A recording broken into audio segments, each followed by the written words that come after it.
कि मेरा पूरा विश्वास है कि वार्ड नंबर 16 से हमारे प्रत्याशी अतुल गौतम भारी मतों से यहाँ से जीतेंगे और इनका समाज के अंदर भी और पार्टी के अंदर भी जो महत्वपूर्ण योगदान है उसको देखते हुए पार्टी ने इनको चुनाव मैदान में उतारा है और उसका लाभ जो है आने वाले समय में नगर निगम शिमला का कांग्रेस पार्टी का बनने जा रहा है। उसका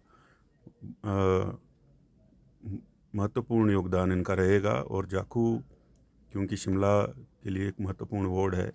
हमारी जो अध्यक्षा हैं प्रदेश की उनका निवास भी यहीं है और पूर्व में हमारे महापौर शिमला के रहे हैं मनोज शर्मा जी, इनका भी वार्ड है और मेरे साथ हरदीप बाबा जी इंटक के प्रदेश अध्यक्ष हैं, वो भी इस वार्ड को देख रहे हैं और मुझे लगता है कि शिमला के अंदर जब परिणाम निकलेंगे नगर निगम के तो जाखू का जो वार्ड है इसमें कांग्रेस पार्टी जो है एक इतिहास दर्ज करते हुए भारी मतों से जीत दर्ज करेगी। आप पूर्व में का जो पिछली सरकार का मैनिफेस्टो था वही उसको पूरा नहीं कर पाए तो नगर निगम के मैनिफेस्टो को कहाँ पूरा करेंगे। तो ये तो इस तरह के सपने लोगों को दिखाते आए हैं और धरातल पर कुछ भी नहीं उतरता, वो लोग देख चुके हैं। लोगों ने अभी हाल ही में इनको सत्ता से बाहर किया है। अभी 4.5 वर्ष से ऊपर कार्यकाल वर्तमान सरकार का है। मेरा ये मानना है 3/4 बहुमत से अधिक सीटें कांग्रेस पार्टी जो है वो नगर निगम में जीतेगी और प्रदेश सरकार और नगर निगम मिलकर के जो है वो शिमला के विकास के लिए संकल्पित रहेंगे। है कि हम जो पैसा छोड़ करके गए थे, अब वो पैसा जब इनको मिल गया तो आनन फानन में इनको समझ नहीं आया कहाँ खर्च करें। आपने इतने ऊंचे ऊंचे पुल बना दिए हैं जिसके ऊपर लोग चढ़ते ही नहीं हैं, उसका उपयोग ही नहीं है। उस पैसे को कहीं और आप इस्तेमाल कर सकते थे। जो डंगे भी लगा दिए गए हैं उसको जल्दबाजी में लगा दिया गया, जबकि सड़कों को चौड़ा करना जो है वो प्लान का हिस्सा था। तो सड़कें तो उतनी ही रही बल्कि उससे भी उनकी चौड़ाई कम हो गई डंगा लगा करके। उसके साथ जो है एक और फुटपाथ आपने डेवलप कर दिया जिससे कि सड़क की चौड़ाई तो कम हो गई है। तो मैं समझता हूँ कि उस पैसे का दुरुपयोग हुआ है और सबसे बड़ी बात यह है कि 50-50 पार्टनरशिप की शेयरिंग में ये प्रोजेक्ट आया था गवर्नमेंट ऑफ इंडिया का, लेकिन जो स्पेशल कैटेगरी स्टेट थे देश के उनको 90-10 में दिया गया है। ये हमारा शुरू से केंद्र के साथ झगड़ा रहा, हालांकि हमारी सरकार वहाँ नहीं थी, कि हमको 90-10 के तहत जो है आप ये ग्रांट दीजिए जिसमें कि 10% हिस्सा प्रदेश का हो और 90% जो है वो केंद्र की सरकार उसमें अपनी भागीदारी सुनिश्चित करे।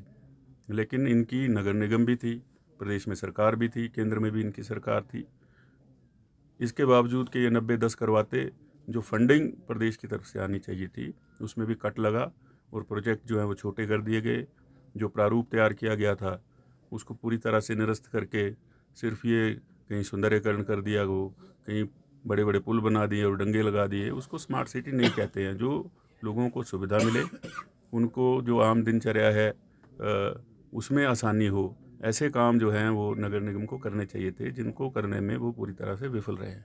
आखिरी सवाल रहेगा। देखिए, स्मार्ट सिटी मिशन हमारे समय में आया था, उसमें धर्मशाला और शिमला दोनों नगर निगमों को स्मार्ट सिटी के अंदर लिया गया था और इसके लिए जो प्रारूप तैयार किया गया था पिछले 5 वर्षों में, मुझे लगता है कि उस धनराशि का दुरुपयोग शिमला शहर में भी और धर्मशाला में भी हुआ है और वर्तमान सरकार वचनबद्ध है कि शिमला को, क्योंकि हमारी राजधानी भी है और इसका उस तरीके से जो है वो विकास होना चाहिए। मूलभूत सुविधाएं जो वर्षों से, कई दशकों से लोगों को नहीं मिल पाई, वो उन तक पहुँचे।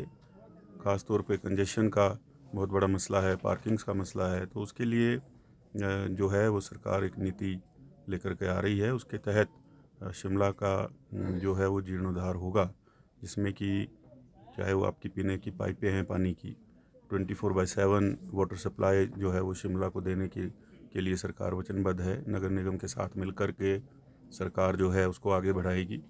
साथ ही जितनी भी हमारी एक बिजली की तारें हैं या टेलीफोन की तारें हैं, इनको अंडरग्राउंड करने का है, तो सौंदर्यकरण का है, एम्बुलेंस सड़क रोड जो है उसको पहुंचाने का है, हर वार्ड के अंदर सामुदायिक भवन देने का है और इंडोर स्टेडियम्स जो हैं उनके निर्माण का है।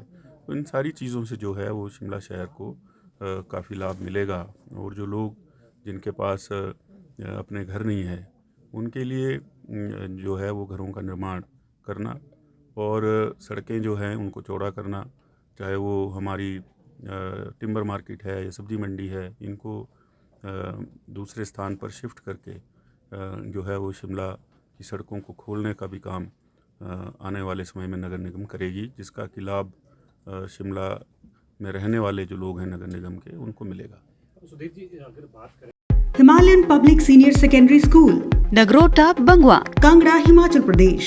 Admissions open. Nursery, LKG, UKG to 12th. Science, Commerce and Arts. Contact us at 7018505775 80917111062. Bhushan jewellers, अनमोल रिश्तों के लिए।